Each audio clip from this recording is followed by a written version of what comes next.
Deanna Konrath. I'm with Kaiser Permanente. Thanks so much for showing up.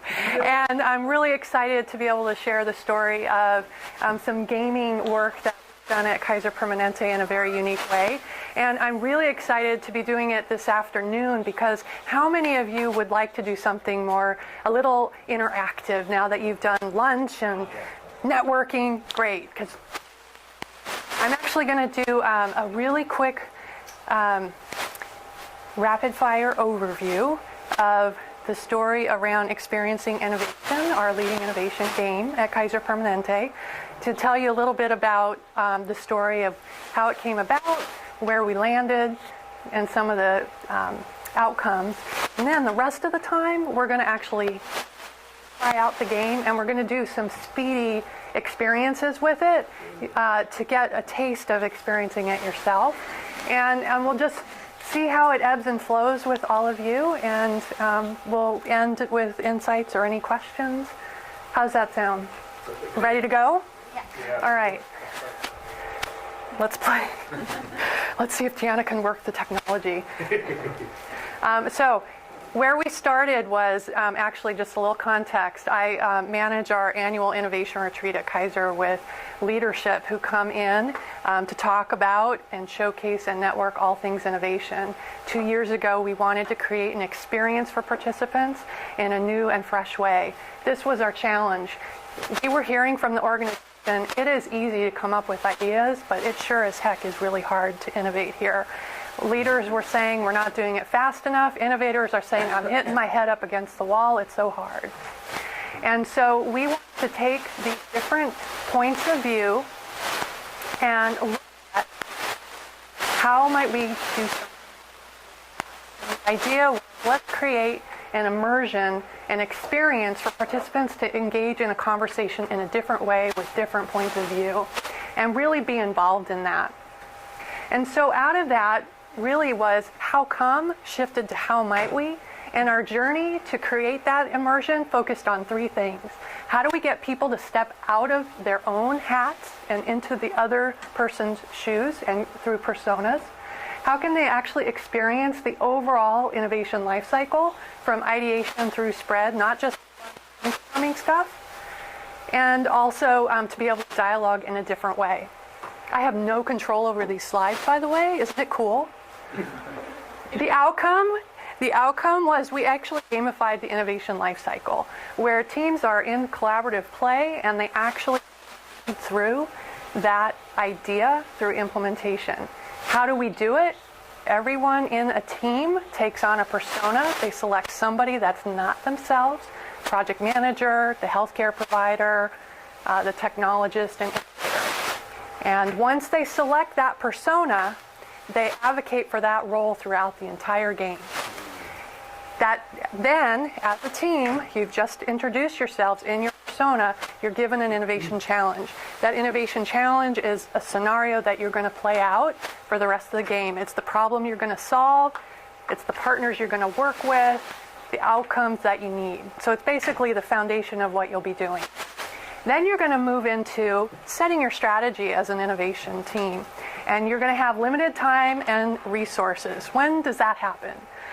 All the time. And so you're going to want to do every strategy, but you can't. And you're going to have to cajole, negotiate, and plead with your other teammates around what strategies you're going to incorporate.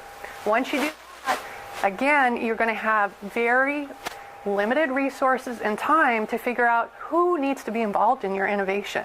Who are those partners that no one ever wants, but you really need? Compliance, legal, security. It might be training, communications, people that are critical to navigate through the organization. As you go through the innovation life cycle, you're going to pick reality check cards, my favorite part of the game, because it's a reality check. And you'll have positive, negative, or neutral consequences that'll dictate how you move on the board, what you need to do as a team. It's a reality check. Also, as you move through the different phases you're going to enter into, you'll also be creating a status report. Where are you in your current place on the life cycle, and what do you need to report up to your sponsor? What challenges are you facing? How are you going to handle it? And it's very interesting because then there are sponsor cards that give you direction and feedback. And it could be self-directed. You could pull the card yourself, or we've done some creative roles with sponsors in the room, and they have a lot of fun pulling lots of interesting feedback and guidance. So that's a really quick overview of the game to set the context. How are we using it? Wanted to give you 3 use cases. The first is our labor management partnership.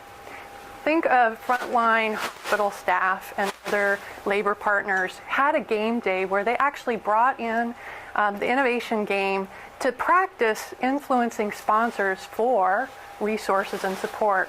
And what they did was they actually modified that challenge, that scenario they were going to solve for something that would fit their need in their frame of reference. And they also adapted some of the content of the cards that you saw. So it was a really cool and powerful way for them to learn about the life cycle of innovation, to experience practicing sponsorship, influencing skills, and then also be surprised. Did you call it a game because like they know it was done game day? That's how they referred it to me. Okay. The second case story that I wanted to share, I'm on a timed presentation. That's why I answered really quick. Actually, let me go back. I clicked too much. We have a performance management institute where performance advisors are based out in our medical facilities doing performance improvement projects. They go through certification. They go through an improvement advisor curriculum. For a deeper dive into their role, they actually have incorporated the game into their curriculum, into their 4-hour change management session. Because a lot of what we have within this game is related to managing the people side of change. And this was a very great takeaway because by integrating a game into a larger context or curriculum, it gave them a chance to step outside their traditional roles and really look at things in a different way. And then the last use case I wanted to share with you was around a leadership group actually also incorporated into one of their leadership challenge days, and they used it to really change the conversation around what does the future of Kaiser Permanente look like, how does innovation take place, and as you can see from the quote, it really got them to focus and think about things differently. And that was the entire intent of the game, because if you think back to how we started, the problem that we were trying to solve, or our challenge, was around everyone has different points of view, but we were coming up against it's really hard to innovate. How can we make it easier? We wanted to change the conversation. This game helps do that. And so that, I wanted to offer up the rest of this group to actually, well, let's lead an innovation, and so you can experience the game. Cool. So yes. Yay! And that was my first Pecha Kucha type thing. I can never say it, but have you heard of that? So it's, you have 20 slides, each slide 20 seconds. It's automatically... If I had known, I wouldn't have asked. I'm sorry. Oh, no, that's fine. I didn't even need to tell you that I was doing that either. So, but it forces you to hone in on what you're going to talk about, and then it's not PowerPoint for longer. Yes. Yeah, and I can never remember how to pronounce it, but there's a cool YouTube video that Pecha Kucha. So. Yeah, it was created by 2 folks because they were seeing design students, I think, in architecture spend 60 minutes on a presentation, and they were trying to get it shorter. Yeah, so sound familiar. So the deal is this. We need to do some self-organizing. I need groups of 7. I think 2 can be at tables, and then we might need some people who are comfortable sitting on the floor. Okay. I like 4. And then do we have 7 on this table? 2, 4, 6? Yes. We could do. Is everybody settled? Everybody has their team? All right, so I'm going to guide you through the next probably 45 minute game, but we're going to do very quick, rapid pieces of it. So we're not going to experience everything the whole way through, but it'll give you a sense of it. So what I want you to do is, if you haven't opened your box already, leave everything in the box except, I know. It makes it easier because you focus on each other and the task at hand. So if you put it back, was that nicely said? Yes. If not, oops. There you go. So what I want you to do is only take out the persona cards, and I want you to divvy them up amongst your team. Pick a role that is not familiar to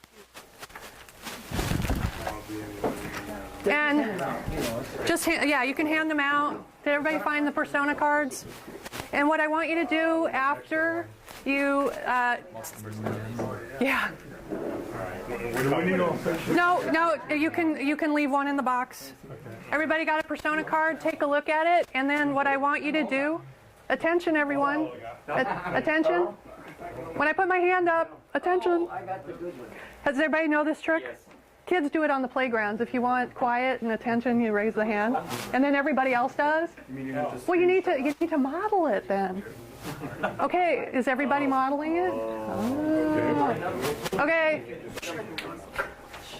Okay. He just said that if you hit people hard enough, they get quiet. Yeah. Hit him really hard. He's the bad cop, I'm the good cop. All right, everybody. Now, in the next 5 minutes or so, I want you to introduce yourself to your colleagues in your persona so that they all know who's who.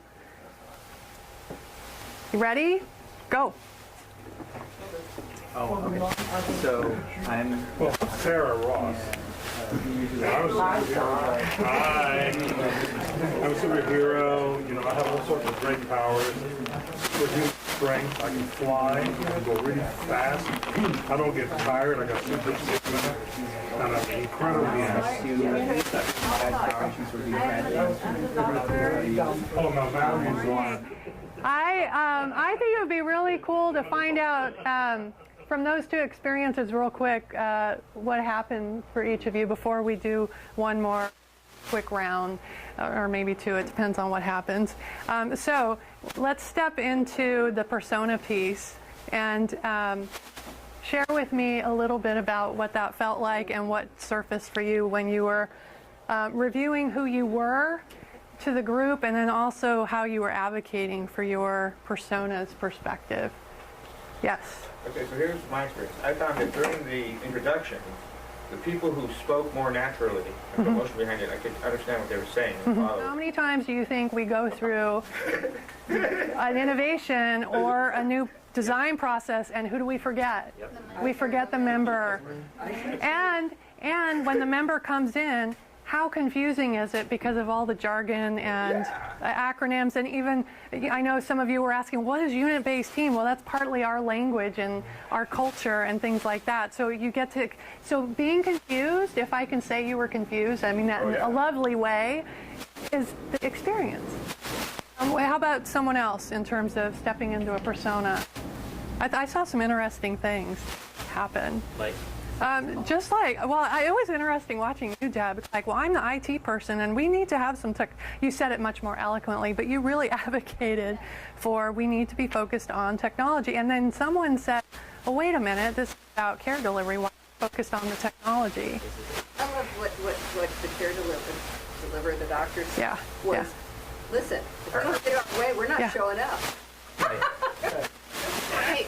And then at one point I thought someone had said, oh, you doctors, or something like that. Yeah. I mean, you guys were really stepping into it. And the reason for having these personas, however they're delivered naturally or not, it's really to help you step into someone else's shoes and to make sure that these different points of view are there. And what we've also seen is that sometimes the personas don't always work for a particular innovation, because you need to have the people that need to be involved in that. So you create another one, a different one, if you need to. So let's focus a little bit and shift gears on setting your strategy. That was really interesting to watch. And how many times are you told to do something and implement within X weeks and you haven't even figured out what you're supposed to be doing? So we're trying to simulate part of that. But also, Usually this was just to get you a taste of it too. Usually you get a certain amount of chips and a certain amount of time, and you can pick a lot more cards. This was forcing it, but what the interesting force that occurred that I hadn't thought about, because I said 5, I just picked 5, but I think at least 2, maybe all 3 groups forced a strategy for each phase of the innovation life cycle. To see how we could make sure that we were looking at the long haul, not just the front end of innovation. There was also some dialogue around, well, okay, we need user feedback, especially on this table with the member, and it's like, well, which one is the most relevant given that we're so constrained? We can only pick 5 cards total. And also, I wasn't clear on, not only was the goal to be not clear, Yep. what we're trying to get to, the accepted decision strategy wasn't clear. Is it a majority rule case or a consensus case? Well, and so that brings up the whole group dynamics when you're playing a game and you're also meeting each other, not really, but in persona, and having to do something in 10 minutes, which normally is a little bit insane, but at the same time, it's the reality of how do you negotiate. And it was interesting because some people, at one point, one of the table groups said, wait a minute, you're the project manager, why do you get to make the decision? That's really telling. That's really you know who you are. But it's like those conversations that surface during the game are like really important and very interesting. And every team is different and every conversation is a little bit different, but I thought that was really interesting too. So you usually do this with these chips? Is that Yeah. different strategies? Yeah, so for example, you would have more time to review the challenge and to talk about what does it really mean. And then you would have more time to select your strategy cards, and usually it's like 30 minutes, 30 chips. So you can imagine that you'd probably end up with a little bit more than 5 strategies, and those are what you play with throughout the rest of the game. And we intentionally don't give a lot of direction and guidance. Why do you think that is? We want you to learn and experience and have those ahas, and it's real life too. And having me go, it's 5 minutes, it's 2 minutes, that we have those people breathing down our necks too, right? To get goals accomplished. And if you can imagine, how actually, I was going to ask you, who had an innovator at their in their personas? These 2 groups, but not anybody here. Yeah. Oh, okay. And did anybody else have a member? Did everybody have an IT person? No. You did not have an IT person? Oh, you did? Okay. Okay, so sometimes what we'll experience too is that there is a member on the team, or there isn't even an innovator, and that results in an interesting debrief conversation too. Or depending on what direction the team goes in, sometimes they don't have a certain perspective at the table, and that's when they have an aha moment too. So anything else in terms of the strategy? I know it was fast and furious, but this is all about, I think, Deb, I want to steal your phrase. It was like it's a speed game. We're just giving you a little taste of it. So you ready for? I'm thinking maybe one more round. Yeah. And so what I'm thinking is we're going to bypass the partner cards and move into the game board because everybody's opened it up. And I'm going to give you a little bit more freedom. Because we're just giving you a short speed experience, I would say you can start anywhere on the innovation life cycle, and you can put what is the little black, the marker? You have to collectively move around the board as a team. You just trade off who rolls the dice. You move your pawn, and then you pull, every time you land on a square, you pull a reality check card. Every time you pull a reality check card, review it as a team. The person who rolled the dice is reviewing it, and you need to discuss what action or consequence is about to happen, and just have some dialogue around that. And I'm just going to have you roll the dice a couple of times just to get a sense of the reality check cards, because that's my favorite part. So we have a rough strategy now. You have your now rough reality is strategy. about to intervene. Yes, Got it. and sometimes the reality will make sense, sometimes it doesn't, but go. Sometimes you're not sure. And so I want you to just get a sense of moving around the board and rolling the dice. So we'll probably do that about 8 minutes or so. So we stay on target, okay? That's something else. But you can use that if you want. It's a minute timer, though. You'd have to rotate it 8 times. Yeah, you can start wherever you want.